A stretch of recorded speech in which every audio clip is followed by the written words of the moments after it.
bicara soal masalah hak yang akan diperoleh mahasiswa ketika dia masih FH. Dia boleh jadi pengurus di organisasi atau di kepanitiaan. Nah, kalau pasif ya enggak. Dan bagaimana penerapan pelaksanaannya? Jadi untuk mendapatkan itu harus ikut rangkaian pendidikan mahasiswa baru. Ada PSAF, PMH, sama kegiatan keagamaan. Dan dalam hal ini lulus. Mungkin teman-teman juga bakal nemuin anak-anak yang ikut PMH cuma nggak lulus ya. Mungkin Faris tahu banget karena dia komisi tugas dan mengetahui banget dia menilai ada yang lulus atau enggak. Dalam hal ini ditanya lagi perlu atau enggak. Secara pribadi saya ingin melihat ini secara positif. Jangan melihat IKM aktif itu sebagai sebuah sistem gagal yang kemudian harus kita pandang negatif. Bagi saya, kita melihat IKM aktif itu sebagai sebuah mekanisme yang diupayakan, dihadirkan untuk menjadikan acara kegiatan penulis bawah ini jadi efektif, jadi banyak yang ikut. Toh pada dasarnya kalau memperoleh, dia harus ikut acara itu kan. Artinya memang dari awal tujuannya itu untuk mengefektifkan supaya banyak. Ya tujuan awal mengajar. Tapi kalau ini adalah prosedur yang diajarkan. Dan yang kedua adalah aspek yang kita lihat IKM aktif ini. Kalau kita kemudian sudah dapat nih, yang ikut PMP itu banyak. Nah, proses bagaimana anak-anak FH itu mengenal FH, jadi anak FH ibaratnya kenal yang mana ini, yang mana organisasi, yang mana ruangan-ruangan segala macam, kenal bagaimana sistem akademik fakultas, kenal bagaimana kultur budaya di FH, itu sebagai sangat kaderisasi juga jadi anak FH gitu. Toh tadinya kan masih sebawahnya anak SMA-nya masing-masing, anak daerah masing-masing. Nah, ketika mereka ikut PMH, digorok segala macam, dikenalkan kultur, jadikan satu, mereka jadi punya bonding tersendiri. Dan saya rasa ini perlu terus dilestarikan. Ketika kemudian ada riset dari Bung Faris ketika bicara ke lembaga, kemudian ada bilang utamanya SDM. Saya rasa kita mesti memperdalam lagi risetnya. Kalau memang dasar dokumen dasar ilmiah, saintifik, saya rasa perlu kita tindak lanjuti dan dibawa ke Musma. Sesuai dengan tadi yang dibilang, mungkin kalau misalkan memang itu saintifik dan oke, kenapa enggak? Dalam artian, kalau perlu masyarakat harus hapus, karena aspirasi yang kita perhatikan. Tapi dalam hal ini, kalau saya rasa, saya juga ngomong sama Bang Ferdi, Mbak Adis, bagaimana soal masalah, bagaimana SDM itu segala macam. Dia sebenarnya informasi cuma satu, bagaimana nggak jelas aja sistemnya. Tadi goal-goalsnya nggak ada. Ketika kemudian ada yang hilang atau kemudian colongan masalah pada yang lolos jadi panitia, jadi segala macam. Saya rasa itu salah administratif yang perlu diperhatikan. Gitu aja, terima kasih. Sudah habis.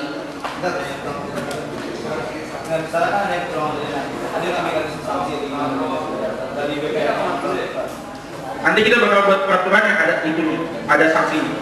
Ya. Langsung. Berikutnya siapa yang jawab?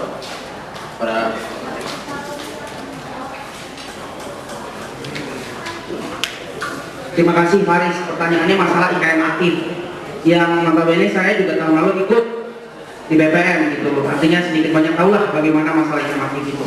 Sebelum menjawab pertanyaan 4 Faris yang tadi jawab, itu ada beberapa isu sih sebenarnya, ada beberapa permasalahan sebenarnya di pengertian masalah pengertian IKM aktif itu di pasal 4 sih sebenarnya terminologinya, di pasal 5 sanksinya. Jadi saya juga agak-agak bingung ini di Brunei di aturan dasar ada sanksi yang mengatur gitu loh. Harusnya kan Brunei tidak mengatur sanksi seperti itu gitu loh. Nah, bagaimana penerapannya di FHUI? Satu kata, kacau gitu loh. Di BPM FHUI tidak mempunyai data siapa saja mahasiswa termasuk mahasiswa IKM aktif. Artinya kalau misalnya lulus nggak punya sertifikat terus minta kepada BPM, saya pastikan pasti dapat sertifikat IKM aktif, tapi nggak punya data gitu loh. Nah, kalau masalah kecolongan tadi mau seperti apa orang datanya tidak ada, makanya itu akan dikembalikan lagi. Tugas panitia pemilu akan kembalikan lagi redefinisi. Kalau Panis punya redefinisi gerakan, kita punya redefinisi IKM aktif gitu loh. IKM aktif nanti yang menentukan bukan panitia PMH, itu ada di PDIK. Yang menentukan siapa yang lulus sebagai IKM aktif IKM pasif itu adalah BPM. PMH hanya menjadi panitia yang menyelenggarakan itu acara. Semua ini dikembalikan, memberikan masukan panitia PMH. Jadi kita punya data konkret, tidak seperti sekarang ini. Dan satu lagi yang masalah penting mengenai persinggungan IKM aktif IKM pasif ini, benarkah kita sudah mau laksanakan? Artinya gini, kalau kita sudah komitmen BPM tahun 2013 mau mengatur masalah IKM aktif IKM pasif, kalau misalnya kita ambil contoh ada FHUI Olimpiade, ternyata ada satu mahasiswa yang bisa menyumbangkan 3 medali emas untuk Olimpiade di cabang atletik misalnya kita sebut A, tapi dia bukan IKM pasif, kita tidak boleh memakai dia sebagai tenaga. Harusnya seperti itu, jelas gitu loh. Bagaimana mekanisme dan aturan-aturannya. Nah, kalau bagaimana tanggapan, perlu nggak sih SDM aja yang dilaksanakan, IKM aktif, IKM pasif nggak perlu?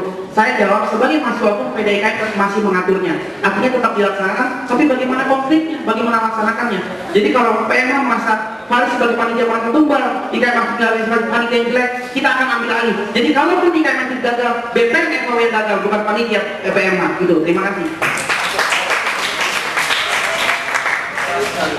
Sudah Fadil menjawab. Bang Faris, terima kasih Bang pertanyaannya karena ini menjadi isu utama saya dalam PPM kali ini. Saya pengen Bang bahwa di PPM 2013 ini IKM pasif dan IKM aktif itu menjadi sebuah hal yang memang tegas. Hanya tegas Bang permintaan saya, karena bagaimanapun kami yang ikut PMH dan PSAF ini untuk mendapatkan itu tidak mudah. Untuk pertanyaan nomor 1 Bang, yang pasif itu tentu di pasal 5 itu tidak boleh menjadi BPH, tidak boleh ikut kepanitiaan seperti PO. Dan dia hanya berhak memilih. Untuk IKM aktif itu dia berhak apa yang dimiliki oleh IKM pasif yang seperti pemilih, dipilih menjadi BPH dan menjadi PO di kepanitiaan. Untuk pertanyaan nomor 2 bagaimana penerapannya, saya merasa bahwa penerapannya itu sangat tidak baik, termasuk tentang distribusinya Bang. Di 2011 sendiri juga kalau saya boleh jujur itu terjadi gejolak Bang yang dapat disebut kalau nanti ke 2013 itu bisa turun-temurun terus.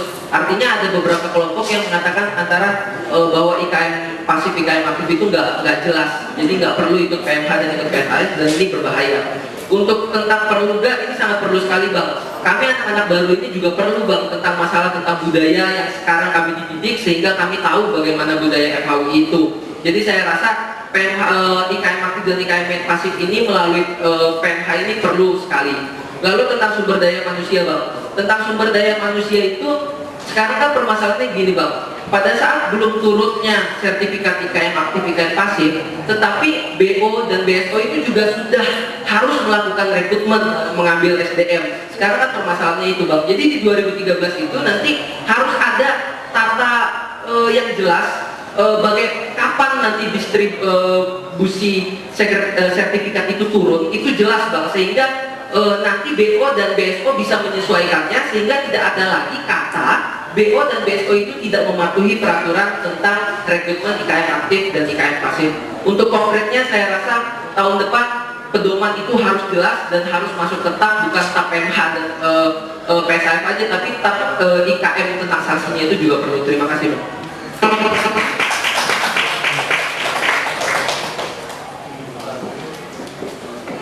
Ya, makasih Bang Faris pertanyaannya. Yang pertama, apa sih IKM aktif dan pasif? Saya akan terasa sangat positif sekali ketika saya bilang aktif adalah yang bisa jadi PO, bla bla bla bla. Menurut saya perlu ada redefinisi IKM aktif itu sendiri. Apa sih IKM aktif, IKM pasif itu? Menurut saya IKM aktif itu harus dinilai sebagai satu kewarganegaraan. IKM itu harus dinilai sebagai satu kewarganegaraan. Dimana kalau kita nggak jadi IKM aktif, hak-hak sipil dan politik kita sebagai mahasiswa FHUI terlanggar, kita nggak bisa berorganisasi. Penerapannya di FH menurut saya sekarang masih kurang. Perlu nggak sih IKM aktif? Menurut saya perlu. Kenapa? Karena kegiatan mahasiswa baru itu menurut saya penting. Manfaatnya ada 2. Yang pertama, akselerasi orientasi. Di sini ikut PMH pasti terasa dong lebih kenal angkatannya dan lebih kenal senior-seniornya dari PMH, PSAF, dan kegiatan keagamaan. Yang kedua itu pengenalan kultur. Ada 2 kultur. Yang pertama kultur sebagai mahasiswa hukum, di mana kita diajarin caranya sikap kritis dan segala macam. Yang kedua pengenalan kultur sebagai mahasiswa FH tentang 3S, abang mbak dan segala macam. Jadi menurut saya IKM aktif dengan peraihan gelar IKM aktif dengan kegiatan mahasiswa baru menurut saya sangat perlu. Yang ketiga, yang keempat, gimana caranya mengatasi masalah-masalah dari lembaga itu yang kekurangan sumber daya. Yang pertama itu pengawasan dari BPM langsung, dimana kalau kita lihat sekarang orang-orang mau dapat sertifikat IKM aktif ngadepnya masih ke PO PMH-nya. Menurut saya di sini ada pembedaan antara lulus kegiatan mahasiswa baru dan lulus IKM aktif.